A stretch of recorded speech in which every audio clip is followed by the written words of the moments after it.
Hello, welcome back to the channel. I'm Damo, and on today's video we're going to get a little bit closer to the Karmann Ghia. I thought we'd take you around it in a bit more detail. Some of the things that I've sort of discovered, some of the things I'm probably going to try and get fixed and do on it, but just look at it in a little bit more of a close-up detail. If there's any Karmann Ghia fans, owners, enthusiasts, mechanics out there who can give advice on all of these little things I'm going to show, please write in the comments and tell me about them. Okay, before we get started on this video, don't forget, if you haven't done already, please subscribe to the channel, click the little bell icon, and then you'll get notified whenever we do another video. Cheers. Keen viewers of the channel will know, remember, if you watch the other Karmann Ghia videos, that I've got a RetroSound stereo, this thing. It's not on at the moment. Tell me first of all, is this fascia plate upside down? The guy said he had it the other way to start with and then turned it around because it should be this way. I'm not so sure. I think it should be the other way, but anyway.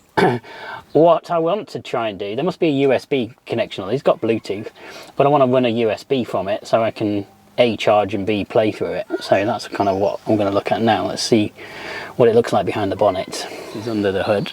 Under the hood? Frunk? You don't call it the hood. What do you call it? Frunk boot? I don't know. I've got some deck chairs. I'm coming to move those out of the way. I'm going to a show tomorrow actually with this car, so I'm going to want something to sit on. But behind here is a lot of wires. Incidentally, you can see the clock in there. Looking at this, it's the one on the right. I mentioned this before, that doesn't work. So there is a wire going to it though. See that blue wire there? So it looks like it's got power. So I wonder if there's anything we can do with that. Someone's bagged up these wires here by the look of it to protect them, I guess, from water, but somewhere on the back of this unit there should be a USB line I can feed in and somehow get that through into the car. I'm going to have a look at that now. Okay, as expected, that was easier than I thought. There's a whole load of wires coming out here. They were bagged up. One of them, well, there's a couple of them, they look like that. USB 1 and USB 2. So look at the patina, rust, otherwise. So I connected this one up and just ran an iPhone lead down into a little hole. Oh, here. Sorry. There was pre-existing, had a little grommet in there already, so just fed that in so it won't chafe. Well, I should have an iPhone lead in the inside cabin ready to plug in. Hopefully it'll charge and play music through the phone. Okay, so inside then, this is underneath the dash. There's a little hole on a wire, a ridiculously long iPhone lead that comes out, plugged into my iPhone, and then on the beautiful ignition on RetroSound stereo, it's on pause, copyright and all that. Oh, what have I done? I just wanted to do the volume.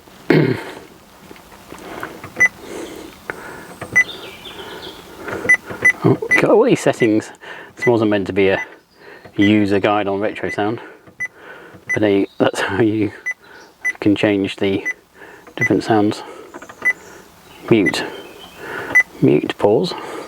But this trigger button on the left, normally, there you go. Auxiliary, but one of them is not DA, but USB 1. There you go. And there you go. It says iPod reading. If I hit play, hopefully the sound. Oh, I hope YouTube didn't. I'll drop that down. Oh, it's on clock. Anyway, it's playing USB 1 through the iPod. Look, you can see iPod's flashing through the little dash speaker. How do I get the clock display off? It's not the most user friendly.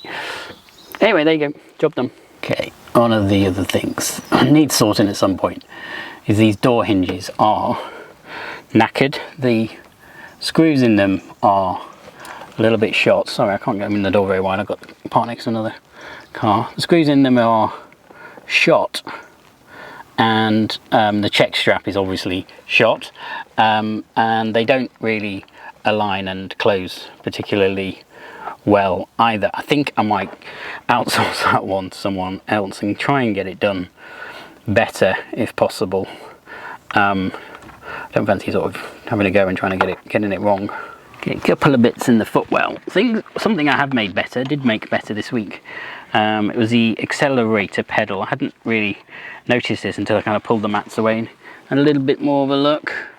So you can see that. Can you see there? Ignore the sort of crusty floor. But this pin here, where is that? There. Was just loose. It was just like running through. There should be a bit underneath here.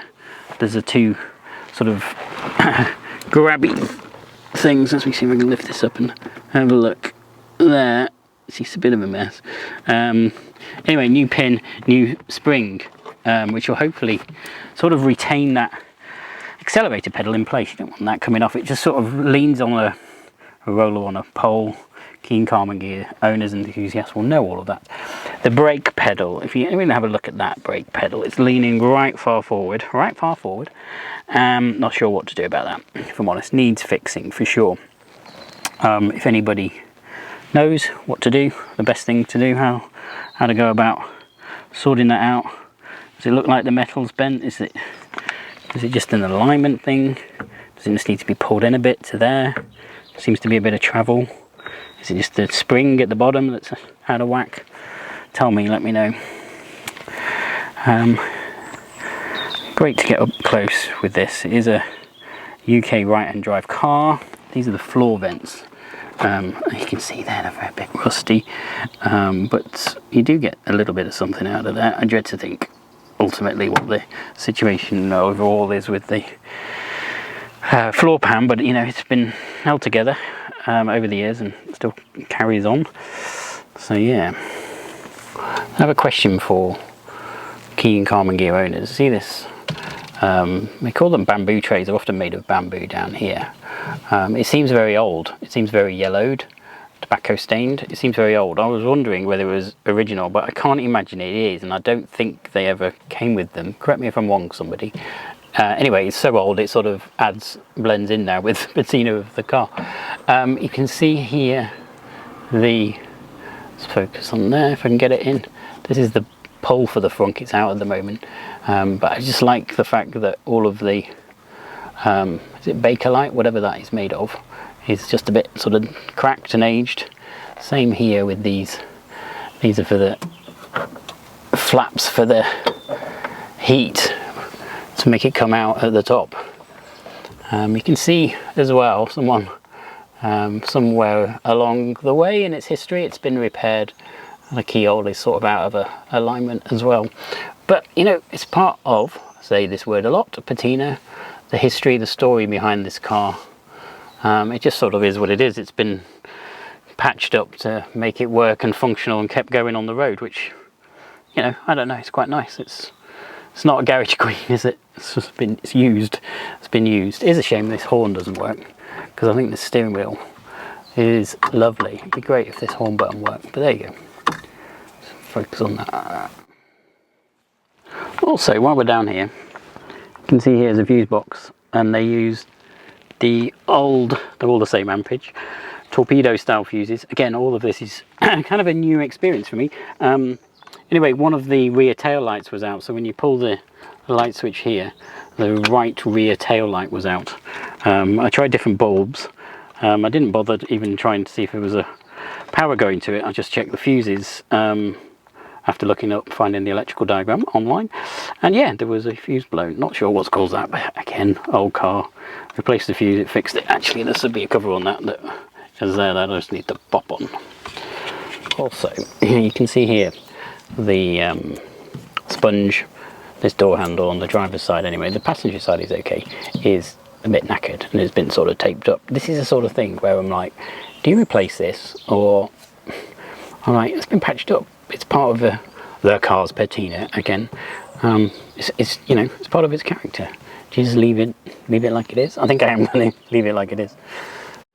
Okay, when you've done all these little jobs. They're not jobs. I'm just getting close to the Karmann Ghia and learning more about it, and just looking at it in a bit more detail.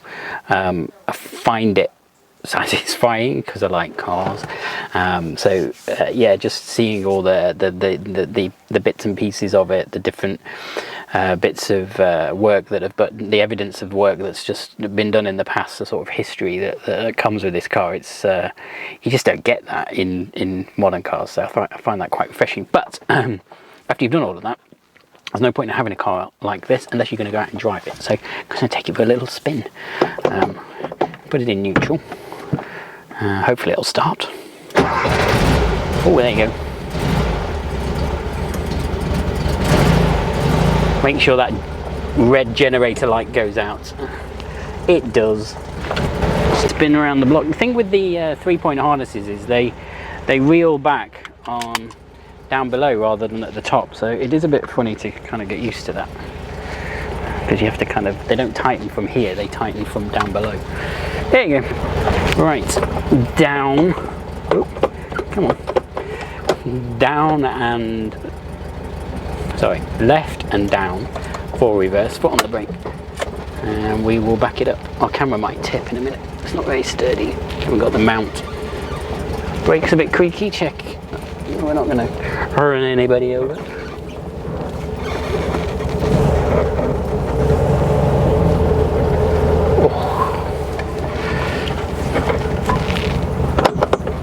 Back into first, here we go. It's just cool, it's just cool. I just like it. I have the camera on a gimbal. Whoa, sorry. Have the camera on a gimbal. Here we go. And it's just both. We're cruising at 30 miles an hour in a Karmann Ghia. Got pedal out merch on again today. I don't know if you've seen, that's the old logo, but I quite like it. I've not worn a polo shirt for a while. Write in the comments, tell me what you think. Can you hear that whistling? There's a bit whistling. I love how when you indicate in old cars, it flashes, but it doesn't say whether it's left or right. It's just a generic 2 arrow. Yeah, so I'm going to a show in this tomorrow. I may do a video on that. Let's do a 0 to 60. Let's do